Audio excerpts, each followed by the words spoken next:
Okay, let's go.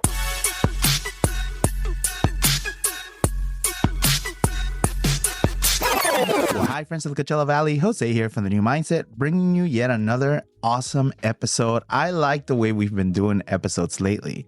For those of you that don't know, we just relaunched the podcast. And I don't know that I call it a relaunch. It's more like we took a sabbatical, like a 6-month break. And now we're coming back with interviews that are very goal-oriented, that I appreciate very much. As you guys know, this is biographical. And today, I want to get to know this person. I've gotten to know her as the time has gone. And the more I get to talk to her, the more I realize that she's not just an influential person here in the Valley. She's actually a person of power that gives and gives and gives. It doesn't know when to sit down and just stop. And, you know, I match your energy sometimes, but sometimes I feel like you do way more than I'll ever accomplish. Hey guys, I have with me Michele, better known as Big Red Chula. Welcome to the podcast. Thank you for being with me today. It's a pleasure to be here. Of course. So, Michele, first of all, just to clear this up, most people know you as Big Red Chula. I go by Big Red Chula. It's just, a name I created once I started doing events and community events. And it was just easier like that to brand myself. Yeah. And I really don't use my real name. It's funny. A lot of people don't know my real name.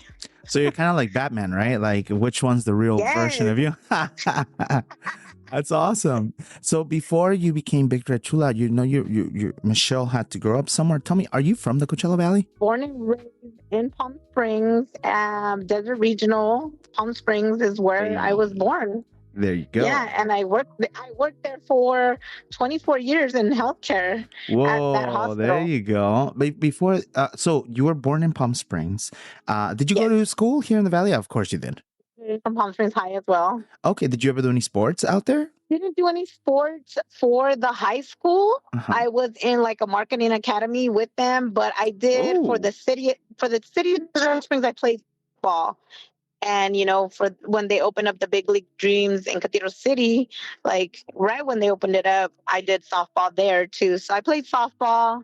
I guess you could say in elementary school, I played soccer. So I was very, very athletic. Very athletic. There you go. I mean, I always bring up the sports thing because I feel like sports help propel our willing to work in a team, and that's always important. And strong leaders come from strong backgrounds, and sports seems to always connect that. Yes, so definitely. You grew up here in the Valley. Are you only child? Do you have siblings? So I have 2 brothers and 1 sister.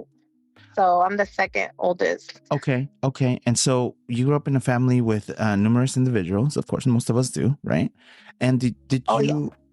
How was it like growing up at home? What was the family like? Were you guys always just having fun? Like, you seem like a really fun person. My mother came as an immigrant from Colima, and she came when she was 16. And I just remember just growing up with like all our family. She brought her brothers and sisters over here once she was over here, and we lived in a household full of a lot of people. So I was raised very, I want to say Mexico style. A lot of people tell me like I'm really Mexican, whatever that means. But I am very, very, like my mom just brought over what they taught her in Mexico. And it was, the woman, the oldest girl, which was me, took care of the household, the kids. So I had a lot of responsibility, and as, we didn't have a lot of money, like most people's story, and we just did with what we had. And, we couldn't really afford toys. So we just kind of like played outside in the desert and found rocks and things to put together. Our imagination just ran wild. Nothing like today, Of course, yeah. Yeah, so it was, very interesting growing up in a household like that. And you had your family with you. Me. I mean, it sounds like the Latin culture is not unique to that situation, but we definitely are very close to our family, and we definitely like to, we say nos juntamos, right? We all kind of get together and we make it work. However we can, we make it work. It's always fun. There's always a lot of crazy stories that happen to us. I mean, I know I have my share. Yeah. So you grew up with a family, todos estaban juntos, you were all there together, and you, like I said, you seem like a very outgoing person. After high school, where did you go to college or university or anything like that? Local, college in town in Palm Springs. So I did dental assisting for a while until I got into healthcare. It was mental health that I got into, and I was really intrigued by helping people out, with mental illness, depression, suicide, and all that. And I worked there at the hospital for like 6 years until they closed the psych unit. And then from there, I went and worked all around the hospital. So I got a taste of everything. And I don't know, healthcare is just in my blood. And was that your first job, or what was your first job? When I was 16 and I could start working with a work permit, was KFC, downtown Palm Springs. KFC was my first job and I loved it. I still love the chicken there. Hey, there you go.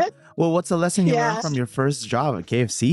It's not easy. I mean, people back in the day, I mean, even today, right? There's a lot of places that the place fills up and you're stuck there trying to do orders and trying to do this and trying to do that. I mean, multitasking, right? Since I was younger, I couldn't sit still. So I liked it. I liked the fast-paced environment. I love the way they trained us. I was training to be a manager there. It's really busy and they're very clean. I love that about them, and they're very strict too. So, no calling in, and my manager, I had a really good manager, and he was all about customer service, like taking care of the people. If somebody had a complaint, let me give you a free soda. He was always willing to take care of the people, the homeless people too. And I learned a lot from that manager. I was like, wow, there was another manager that would come in and he'd be like, no, no, no.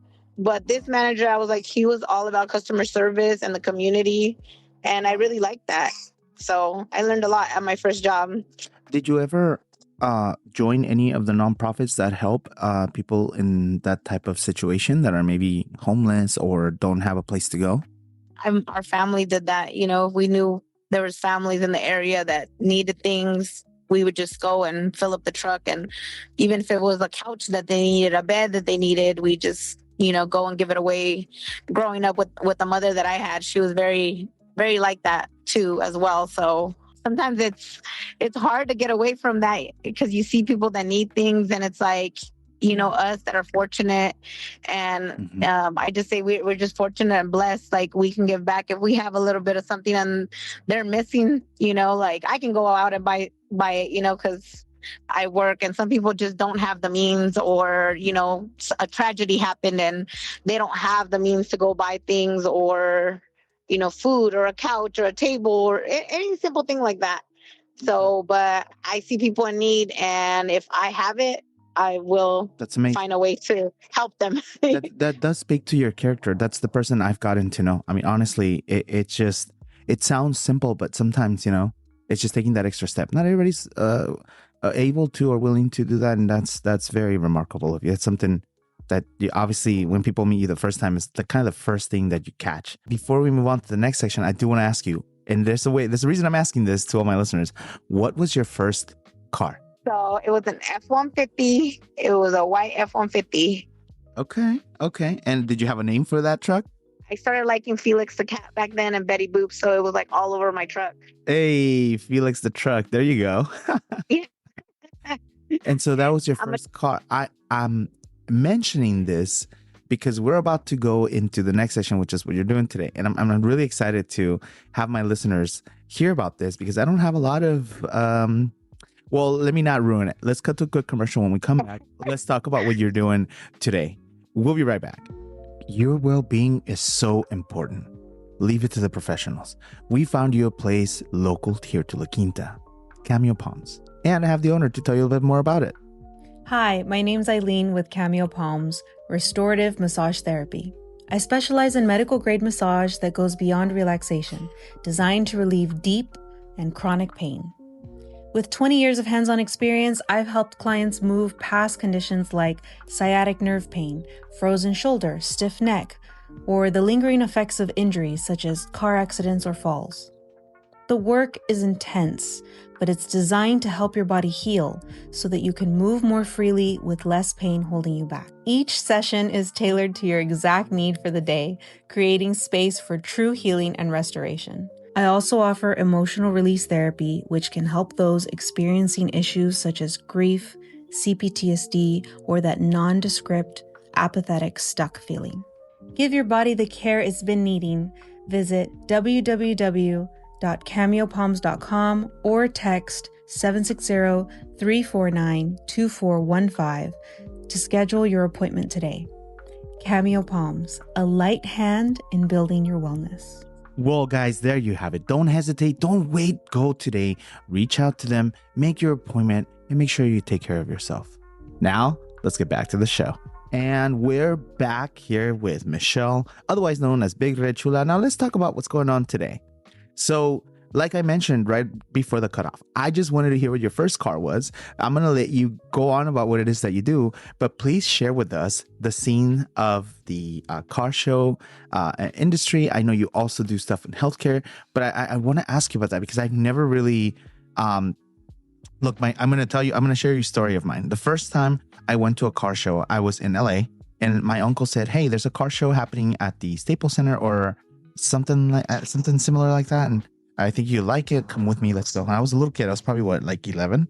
So I went with him, and yeah, it was great. There was a lot of cars, and it wasn't really like what I see today. It was more like there were different brands putting their new cars out for people to see what the new cars were going to be. And now when I think about it, that wasn't really a car show. It was more like a car expo. So understanding what car shows are and what you do, and I see it's easier to appreciate all the work that goes into it and what it is that you do.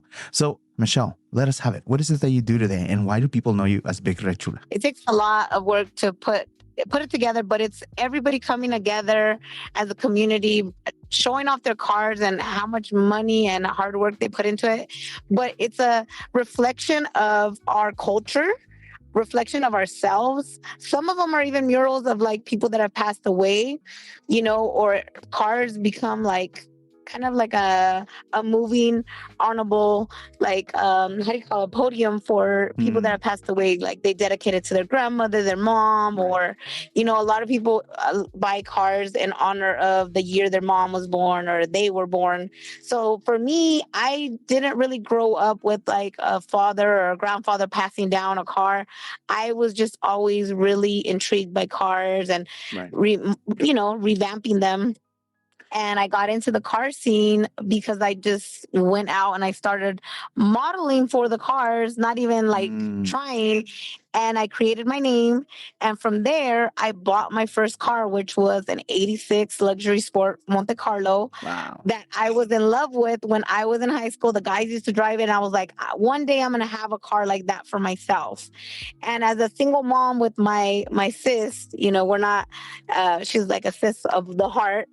We talked about it. We were working in the ER and we talked about owning lowriders as single moms and having like an outlet to go out and, de-stress and enjoy life. And I ended up getting my car. She ended up getting her car. And we just kind of, have been putting work into our cars, created a car club. Monica's workout. Hi. So sorry. All good. Sorry, somebody just stopped. All good. It's part of the thing, right? It has to. You never stop. People stop me and wave or stop me and take pictures. So he would just stop me to say hi. That's amazing. That's my actually friend's husband. That talks great to your. No, it's perfect. It actually talks to your persona of Big Red Chula. That's exactly what happens. You do car shows. Those car shows, you help put them together now that you have the experience of it, and then people bring in their different types of vehicles. Basically, they look like beautiful art pieces, and you set them up. What's the purpose of some of these setups? A lot of the time people get awards, trophies. We give them out for the setup, how clean they are. But the setup, a lot of it just, displays it's from you, it reflects yourself, your car club. A lot of these car clubs, people don't understand that are not in the lowrider world. They have rules and regulations, like you can't go out without your white walls, which is on your tires, that white piece. A lot of car clubs have said, people get fined for having them dirty. People, you can't take out your car if it's not fully painted. Like there's a lot of rules to that. So it's a representation of the car club, the scene, yourself, and a lot of the times what I like about the car shows and car It's like we give back to the community. We raise money for either breast cancer, somebody that passed away, just anything that we can help to give back. We get together for like Christmas, for Thanksgiving, give back, give away turkeys, give away clothes, give away bikes.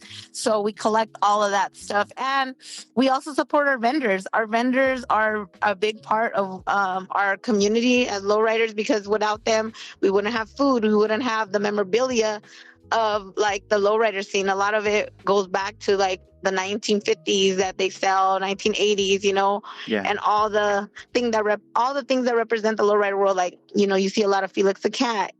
You see a lot of antique and things you can put in your car, and people love that. And they help us. I know that you also use this vehicle to help support people, nonprofits, raise funds, and those have always been in different types of ways. I think you help communities outside of the, I guess you'd call it lowrider community. Outside of that, there's other communities that you help on top of that. There's a lot of communities. I mean, we use it for everything that we can to give back to our community. What was the last event that you had? I did a car show. I combined a car show out here in Covina with, his name's Oso. He's from Ghetto Lifestyle. We did a car show out here to bring everybody together. That was the last event that I did. And before that was the big one that I did at the Palm Springs Casino in March. Okay. And so all of these car shows, even today, you have even more happening. I mean, just this week alone, you have so many going on. And it's for the elderly. We're doing it at an assisted living, at a skilled nursing facility, and they loved it last year. So this year's even bigger. Wow. We're bringing out, the classic cars, the low riders. We decorate them, and the community comes together. I just got a call today from one of the doctor's offices, and he wants to come out and, give away goodies and give away candy to the kids. Because I tell them it's free. It's a community event. They bring out the kids. They like to see that. And then, we wheel out our residents that are patients there or that live there, and they come out and you should see the look on their face. Or, they start talking about like, back in the day, my mom had this car, or I had this car. That's and so cool. It brightens their day.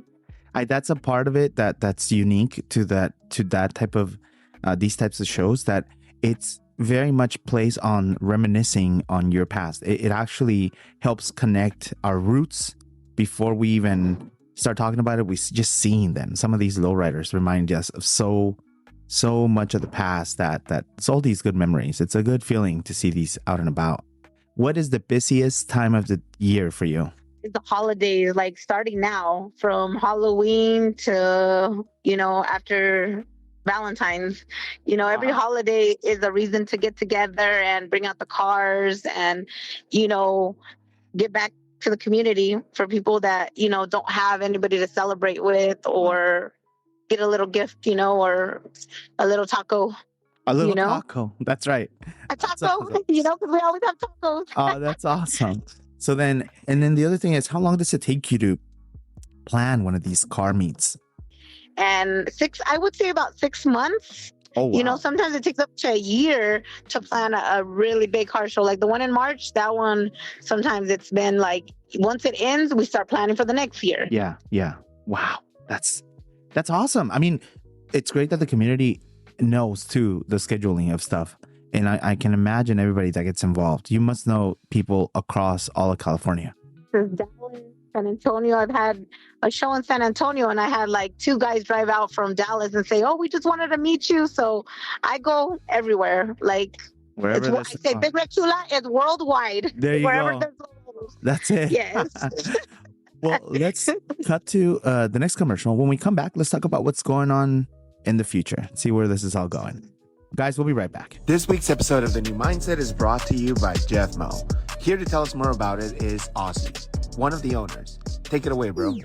Jeff Mo CBD is a brand based in Southern California. Are you dealing with pain, anxiety, inflammation, stress, and more, make sure to check us out at jeffmocbd.com. Each batch of our product is lab tested for potency and pesticide. Certificates of analysis can be viewed by going to jeffmocbd.com. So don't panic, it's organic. All right, we're back here with Michele, Big Red Chula. Listen, I can't imagine you taking a break. I can't imagine you just sitting there and doing nothing. I don't think that exists in your vocabulary. I don't think it does. What I do know is that in your plans, there's always something happening tomorrow. But let me ask you this. Where is all this taking you? What is the focus? Are you focusing on the next year? Are you going to try and do 10 years from now the same thing? Like where is all this going? And can you share some of that? I think I say I'm going to retire into the lowrider world because that's just where I see myself retiring and just loving, having a car. My dream is to have a lowrider for every day of the week. Hey. And right now, nobody knows, but I will tell you, I am working on my car. It's going to get totally revamped. New paint, new motor, new rims, everything is going to be nice, bright and shiny to reflect me, Big Red Chula. Hey. So you can see me and hear me from a mile away. But in 10 years, I hope to have some kind of organization that we could do once a year, a big car show, and give back to the community. Wow. And, especially the Coachella Valley. Like, I really love to represent the Coachella Valley and Palm Springs, wherever I go. If I go to Texas, I tell them I'm from Palm Springs, I'm from the Coachella Valley, and, I represent us. And like I tell people, I want our kids to grow up in the lowrider scene and see it as a respectful thing. Teach them that it's, a good thing and, something that they can carry on as our legacy, as our culture, but in a respectful way, not just, we're just spending money just to spend money. And we want to give back to our gente, our raza, and, show the rest of the community how beautiful this is, because it is a beautiful thing to get together and show off our legacies. Absolutely. I mean, it's important. And to have a 5-year plan is impossible. To have a 10-year and making it, all you're saying is growth. That is definitely the way to go. I mean, you got to continue to evolve and make it bigger and brighter. If you could buy your next show car tomorrow, which one would it be? A Chevy in the 50s. I'm not sure what year yet, but I want that to be one of my show cars, because one is gonna, I have my luxury sport. The Monte has hydraulics, and the truck, I just want it to be just beautiful show, and so it could scrape. And a lot of people that don't know what that is, when it scrapes on the ground, it makes like chispa, like little fires. Little sparks. Yeah, I'm like chispa, yeah. Chispita. There you go. But that, like a Chevy, a truck, just a beautiful 1950, somewhere around there. That would be my next. That's pretty cool. Now, okay, this one's going to be a hard question because I just want to, it's always been a curiosity to me. As time has gone, we focus a lot on the vehicles of the 50s and 60s, 70s. Sometimes you push 80s, but not really. Is there a space in the car show world for newer cars? Or do you think that just is not how the scene works? It couldn't work? What's your take on that? I think the newer cars, no. I think it's a separate scene. It's a separate scene. Just even the fast cars, the imports. It's a totally different scene, different crowd. Because these are more like you're looking at antique. Mm-hmm. These newer cars are more electronic, not as gas powered like these cars. And you look at them as classic. These are classic cars. You don't see them anymore. Yeah, it's like they've become, some of them have become extinct. You can never find another car like that. That's so unique. Yeah, you're right. It's so hard to think that some of these cars don't even exist anymore. The fact that people continue having them. And I mean, do those, I don't know if you know, I mean, I'm just going to ask because I'm not an expert, but does the family just pass down a car, or have you ever seen that? Or do you know, unfortunately don't have that story. And I tell people, I really wish, because I love to hear, hey, my grandpa passed this down to me, or this was my dad's grandpa's car, and now it's mine. And I hear a lot of the girls, their dads are building cars for them, and it's a beautiful feeling to get that, to hear these stories of how long they've been around in the family and how they're going to pass it down to the next generation. Yeah. A lot of these people that that immigrated here don't have anything because they came with nothing on their backs, and they created some of these cars, and that's what they have to pass down to their kids. Wow, that is a different type of generational wealth. It definitely is rich in culture and history. Oh my gosh, I didn't, because right now that you said that, some of those cars are they're no longer around. Like, well, then how do people get them? You can only pass it down. I mean, and the fact that they keep up with the maintenance of it, that's crazy. That's a whole nother monster. That's like a whole nother episode I need to tackle at some point. I know a little bit about the podcast that I have, Rolling Culture Queens, and that was the whole reason we created it, to teach people about the lowrider world, about the culture in it. So we interviewed different car clubs that have been around since like the 1920s, and we call them OGs. Yeah. That tell us about these stories and why they started and how they got there, with the history of their families.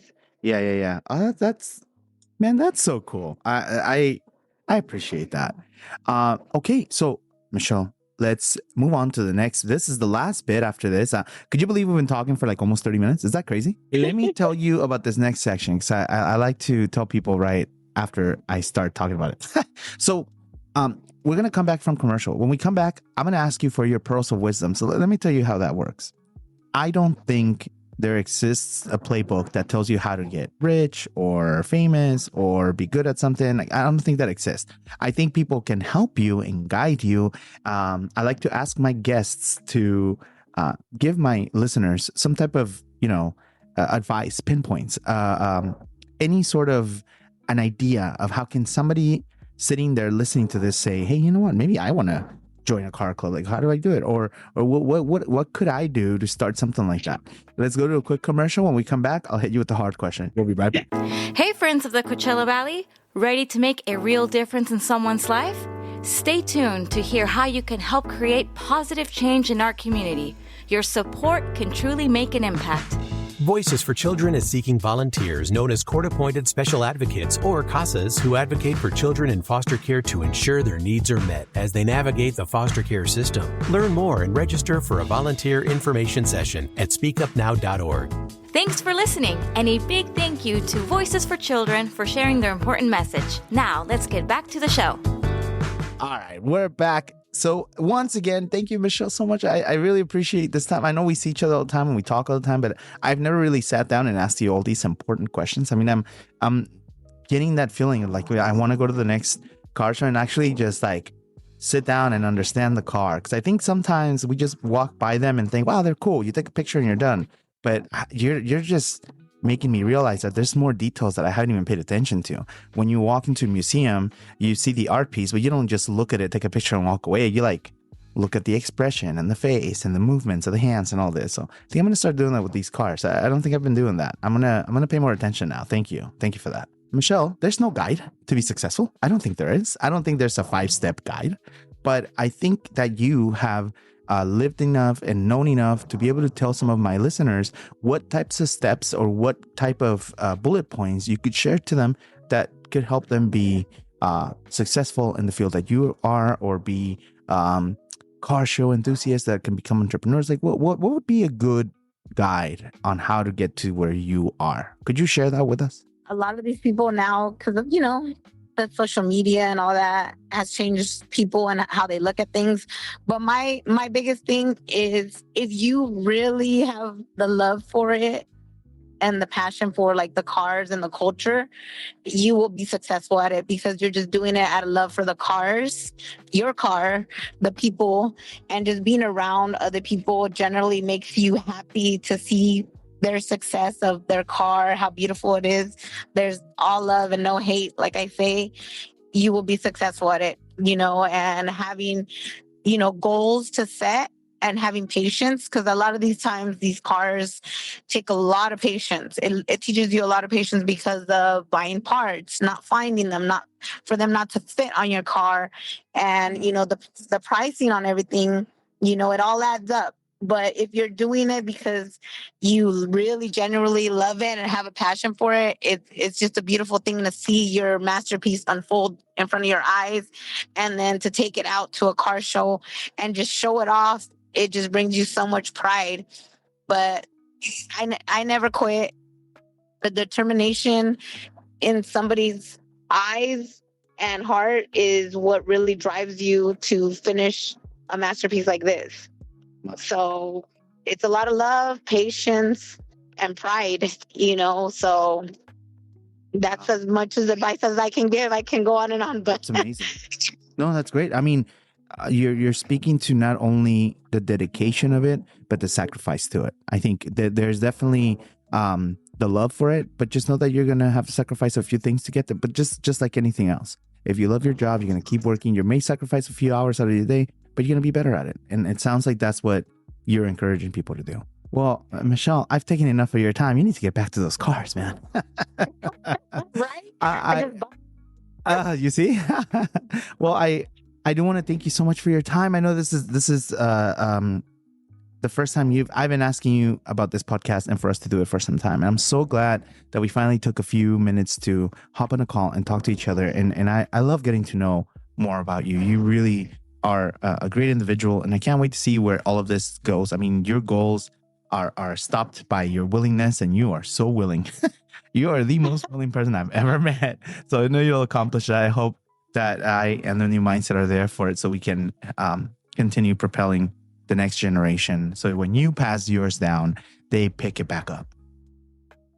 Yes, thank you. And it's a pleasure to do this podcast with you. You're a very great friend, and it's a pleasure to meet like-minded people that are just so encouraging and about our friends and encouraging them to keep going, because it's, sometimes you get discouraged, like, God, I'm tired, but you hear the good words of, every time I see you, you're always giving me praise and how proud you are. And, it's good to have friends like that uplift you. So thank you so much. And you are so good at it. Don't stop. Keep going. You're always going to be better and better. And you know that. That's the best part. You know that. Well, guys, thank you. Oh, and one last thing. For if anybody out there listening wants to reach out to you, what's the best way to reach out? Just one whole thing. Big Red Chula. There you go. That's perfect. Well, thank you so much, Michele. And thank you for all of you guys out there today. Don't forget, if you haven't had a chance to check out the Instagram page for the New Mindset, we have Instagram, Facebook, X. I can't remember everything we have, but if you guys just go to our website, the New Mindset, otcb.net, you'll be able to find everything, including links to all of our sponsors. You guys go ahead and enjoy some of those deals. Right now is a good time before the holiday season to get all your gifts. Just get them now. Our Amazon storefront is up. Don't forget to check those out. Michele, thank you once again. And to all of you listening this morning, thank you for joining us. And for all of you listening tonight, have a great night. Bye-bye.